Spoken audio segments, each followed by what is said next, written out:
Assalamualaikum warahmatullahi wabarakatuh. Perkenalkan, nama saya Alvin Firmanadi dari kelas 01 TPLP 008. Di sini saya ingin mempresentasikan mata kuliah pengantar teknologi informatika dari pertemuan 1 sampai pertemuan 12. Baik, langsung saja ke materi pertemuan pertama. Pertemuan pertama sini ada biodata, bisa dilihat. Selanjutnya pertemuan kedua, CPU atau Central Processing Unit. A. Pengertian CPU. CPU dapat diibaratkan sebagai sebuah otak dari komputer. Cepat atau lambatnya kinerja dari komputer cukup ditentukan oleh kualitas dan teknologi dari CPU yang digunakan. Komponen CPU terbagi menjadi beberapa macam, yaitu yang pertama, 1. Unit kontrol atau kontrol unit. Unit kontrol ini adalah bagian dari proses yang mampu mengatur jalannya program. Komponen ini terdapat dalam semua CPU. CPU bertugas mengontrol komputer sehingga terjadi sinkronisasi kerja antara komponen dalam menjalankan fungsi operasinya. Termasuk dalam tanggung jawab unit kontrol adalah mengambil instruksi dari memori utama dan menentukan jenis instruksi tersebut.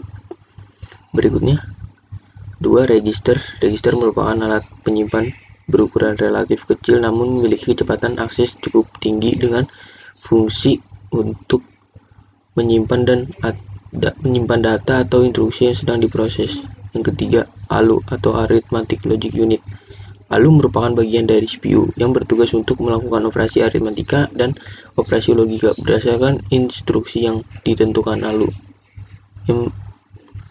ALU sering disebut mesin bahasa karena bagian ini ALU terdiri dari dua bagian, yaitu unit aritmatika dan unit logika boolean yang masing-masing memiliki spesifikasi tugas sendiri.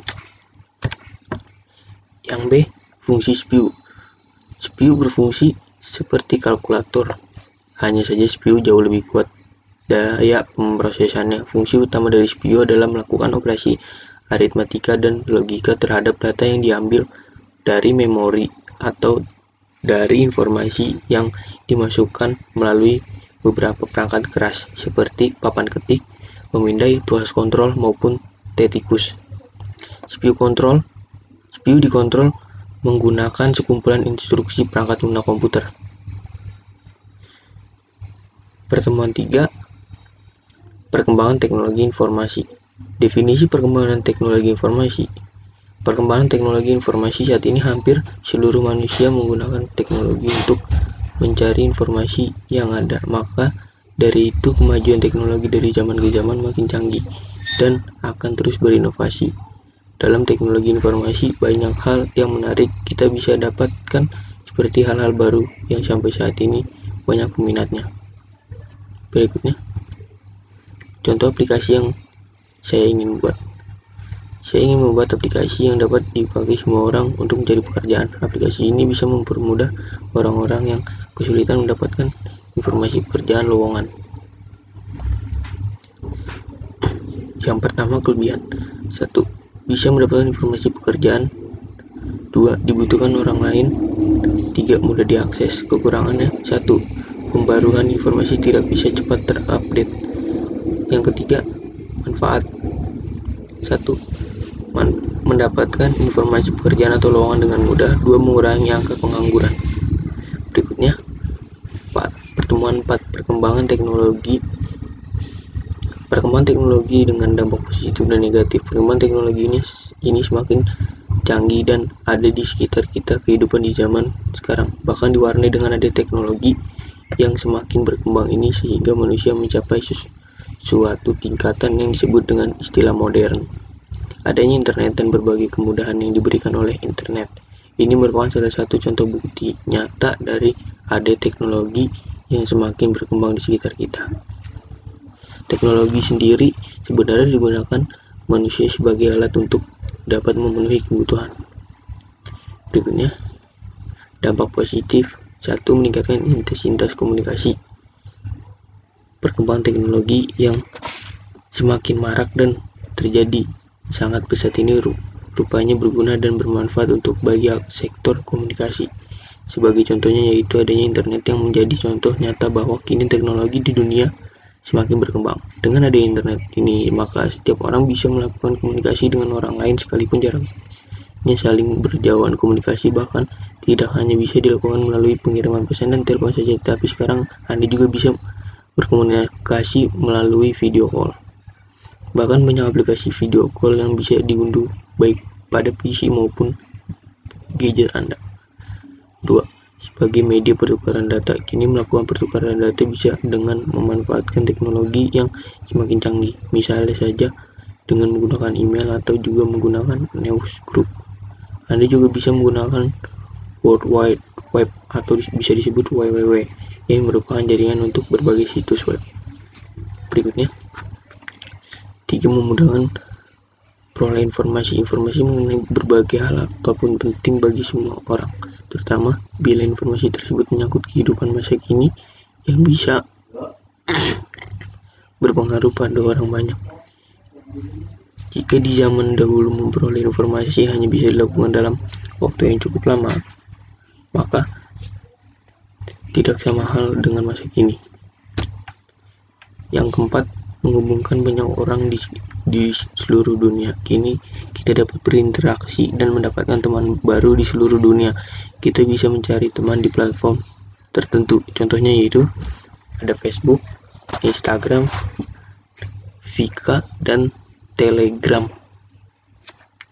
Berikutnya, dampak negatif. Media seseorang menyebarkan berita hoax.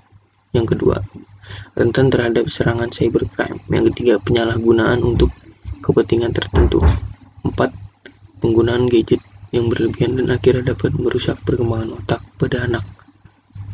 Yang kelima, banyak informasi kurang mendidik, konten dewasa dan berbahaya yang tersebar. 6. Membuat banyak orang kecanduan. Yang ketujuh, menambahkan ide kejahatan yang ada. Berikutnya, 5. Penelitian teknologi. Pertemuan 5 penelitian teknologi, yaitu yang saya teliti itu mobil terbang. Mobil terbang ini disebut SkyDrive Inc. Sukses menggelar uji coba untuk terbang berpenumpang pertama di Jepang dengan menggunakan model SD01. Melansir laman resmi perusahaan produsen mobil terbang tersebut menjalani proses uji coba di Toyota Test Field yang luasnya 10.000 meter persegi. Melalui berbagai penyesuaian, mobil itu berhasil terbang mengitari area selama 4 menit dengan 1 penumpang di dalamnya. Mobil ini dibantu kinerja komputer yang canggih. Adapun SkyDrive SD03 sendiri dikemudikan seorang pilot yang dibantu kinerja komputer untuk memastikan stabilitas mobil selama di udara. Terdapat seorang staf di darat yang memantau kondisi dan kinerja mobil selama penerbangan. Yang ini berikutnya, vertical take off. Mobil terbang itu seperti pesawat kecil bertipe vertical take off landing atau bisa di eVTOL yang digadang-gadang akan menjadi moda transportasi masa depan. SkyDrive SD08 memiliki tinggi 2 meter, lebar 4 meter, dan panjang 4 meter seukuran 2 city car ketika diparkir berhampitan. Mobil menggunakan motor listrik dan 8 rotor yang diletakkan di titik berbeda masing-masing. Rotor berputar ke arah berlawanan sehingga memberikan daya dorong. Mobil ini dilengkapi dengan 2 baling-baling. Mobil terbang SkyDrive SD08 memiliki 2 pasang baling-baling yang bergerak ketika mobil itu lepas landas dan melipat saat tidak digunakan. Sayangnya, perusahaan ini belum mengumumkan rincian jarak yang bisa ditempuh SkyDrive 03 ini. Namun mereka bisa memastikan bahwa model ini akan menjalani beberapa uji coba lanjutan untuk memenuhi ketentuan keselamatan sesuai Undang-Undang Aeronautika Sipil. Berikutnya, Ini jurnal-jurnal yang saya dapat. Pertemuan 6, sistem bilangan dan kode. Bilangan biner dapat digunakan penentuan IP address, dan ini digunakan menghubungkan satu jaringan komputer dengan komputer yang lain, dan macam-macam sandi code dalam sistem digital. Diantaranya yang A ada sandi BCD, adalah rangkaian digital dan peralatan-peralatan digital pada umumnya menggunakan sistem bilangan biner dalam mengoperasikannya, sedangkan manusia lebih terbiasa dengan menggunakan sistem bilangan desimal. Selain itu, jumlah digit yang digunakan oleh sistem bilangan biner untuk mewakili suatu nilai lebih banyak jika dibandingkan dengan jumlah digit pada sistem bilangan desimal. Sebagai manusia, lebih mudah bagi kita untuk mengingat jumlah digit yang sedikit seperti pada bilangan desimal daripada harus mengingat jumlah digit yang banyak seperti pada bilangan biner. Yang B, sandi XS3 atau XS3. Kode biner XS3 atau 3XS atau bisa disingkat sebagai XS3 atau 3XS atau X3, atau kode Stibitz menurut George Stibitz yang membangun sebuah mesin penjumlahan berbasis relay pada tahun 1937, adalah sistem bilangan dari kode desimal berkodekan biner BCD yang dapat menjumlahkan kodenya sendiri. Berikutnya, sandi Gray. Kode biner refleksi RBC juga dikenal sebagai biner refleksikan atau bisa disebut RB atau kode Gray. Berdasarkan nama Frank Gray, adalah urutan sistem bilangan biner dengan dua nilai berturut-turut berbeda dalam satu bit atau digit biner. Kode Gray pada awalnya dirancang untuk mencegah keluaran palsu dari saklar elektromekanik. Saat ini, kode Gray banyak digunakan untuk memfasilitasi koreksi kesalahan dalam komunikasi digital seperti televisi digital, terestrial, dan pada beberapa sistem kabel TV, serta dalam menyusun kotak-kotak pada metode Karnaugh Map. Ke-4D, sandi ASCII. ASCII atau bisa disebut American Standard Code for Information Interchange, merupakan kode standar Amerika untuk penukaran informasi atau sebuah standar internasional dalam pengodean huruf dan simbol seperti Unicode dan Hex. Tetapi ASCII lebih bersifat universal. Berikutnya, pertemuan 7, pengenalan sistem informasi. Sistem operasi adalah software yang bertugas untuk mengatur atau mengontrol manajemen hardware serta operasi dasar sistem, termasuk menjalankan software, aplikasi Office, aplikasi desain grafis, atau aplikasi multimedia. Sistem operasi berfungsi sebagai perantara antar program dengan komputer hardware. Meskipun demikian, aplikasi dijalankan secara langsung oleh hardware dan biasanya akan melakukan sistem call ke fungsi OS atau diinstruksikan oleh OS tersebut. Berikutnya, pertemuan 8, sistem operasi Linux. Linux adalah sistem operasi bebas yang sangat populer untuk komputer yang disebarkan secara luas dengan di bawah lisensi GNU atau General Public License atau GPL, yang berarti short code. Linux juga tersedia bagi publik, dan Linux memiliki banyak kelebihan dibanding sistem operasi Windows. Di antaranya, mudah didapatkan dan gratis, mudah digunakan, tidak mudah dijangkiti virus atau bisa dikatakan bebas dari virus. Aplikasi-aplikasinya dapat diperoleh dengan mudah dan gratis. Adanya banyak hal sekali distro Linux, antaranya Red Hat, distribusi yang paling populer minimal di Indonesia. Red Hat merupakan distribusi pertama yang instalasi dan pengoperasiannya mudah. Sini ada Debian. Distribusi yang mengutamakan kestabilan dan kehandalan, meskipun mengorbankan aspek kemudahan dan kemutakhiran program. Debian menggunakan .deb dalam paket instalasi programnya. Berikutnya, sini ada SUSE, distribusi yang sangat terkenal dengan YAST atau Yet Another Setup Tools untuk mengkonfigurasi sistem. SUSE merupakan distribusi pertama di mana instalasi dapat menggunakan bahasa Indonesia. Berikutnya di sini ada Mandrake, merupakan varian distro Red Hat yang dioptimasi untuk Pentium. Kalau komputer kita menggunakan Pentium ke atas, umumnya Linux bisa jalan jauh lebih cepat dengan Mandrake. Kelebihan Linux dibanding sistem operasi lainnya: 1.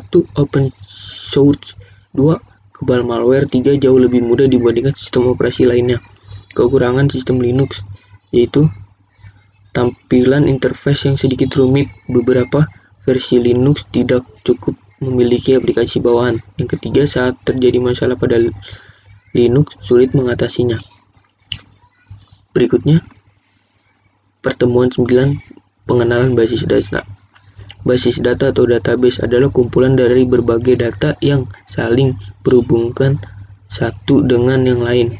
Basis data tersimpan di perangkat keras serta dimanipulasi dengan menggunakan perangkat lunak.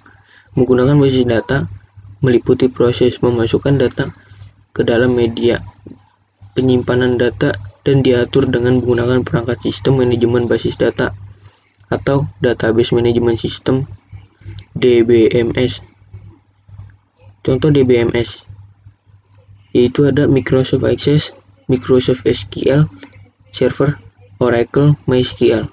Berikut ini contoh penggunaan aplikasi database dalam dunia bisnis. Yang A, bank, pengelolaan data nasabah, akunting, semua transaksi perbankan. Yang B, bandara, pengelolaan data reservasi dan penjadwalan. C, universitas, pengelolaan pendaftaran dan alumni. Yang D, penjualan, pengelolaan data customer, produk, dan penjualan. E, pabrik, pengelolaan data produksi, persediaan barang, dan pemesanan, dan agen. Yang F, kepegawaian, pengelolaan data karyawan, gaji, dan pajak. Yang G, telekomunikasi, pengelolaan data tagihan, jumlah pulsa. Berikutnya, pertemuan 10, dasar internet. Internet memang menjadi suatu kebutuhan yang sangat dibutuhkan saat ini, apalagi didukung dengan perkembangan teknologi yang terus maju dan penuh dengan inovasi baru. Dengan memanfaatkan internet dengan baik, tentunya kita akan mendapatkan banyak sekali manfaat yang bisa didapatkan dari internet, baik itu kegiatan sehari-hari maupun untuk di dunia kerja. Manfaat internet adalah konektivitas komunikasi dan berbagi informasi, pengetahuan, dan pembelajaran. Alamat pemetasan dan informasi kotak,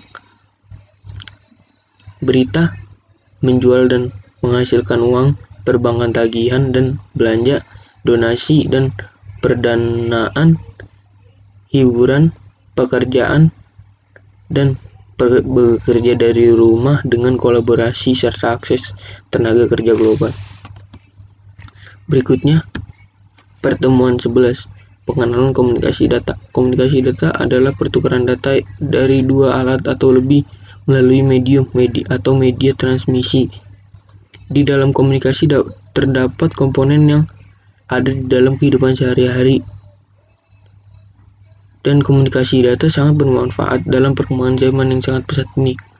Fungsi sistem komunikasi: 1. Memberikan informasi kepada orang yang tepat dalam waktu yang tepat. Memperoleh data bisnis lagi data tersebut dibuat online. 3. Sistem komunikasi data kemungkinan orang dan bisnis yang punya lokal geografi berlainan dapat saling berkomunikasi. Berikutnya, ini ada pertemuan 12, yaitu konsep data dasar keamanan komputer. Keamanan komputer adalah melindungi komputer dari jaringannya dengan tujuan mengamankan informasi yang berada di dalamnya, mencegah terjadinya sesuatu serangan terhadap sistem. Dengan demikian, kita perlu memperhatikan desain dari sistem aplikasi yang dipakai dan human atau admin. Ketiga faktor tersebut merupakan cara yang baik mencegah terjadi kebocoran sistem atau serangan dan lain-lainnya. Sini ada komponen sistem komputer. Yang pertama, perangkat keras atau hardware, misalnya dari pencurian. Yang kedua, di sini ada perangkat lunak atau software, misalnya dari serangan virus atau hacker. Serangan virus dan hacker. Yang ketiga, perangkat manusia atau brainware, misalnya pembajakan tenaga kerja. Sekian dari presentasi saya. Apabila ada kesalahan kata, mohon maaf. Terima kasih. Assalamualaikum warahmatullahi wabarakatuh.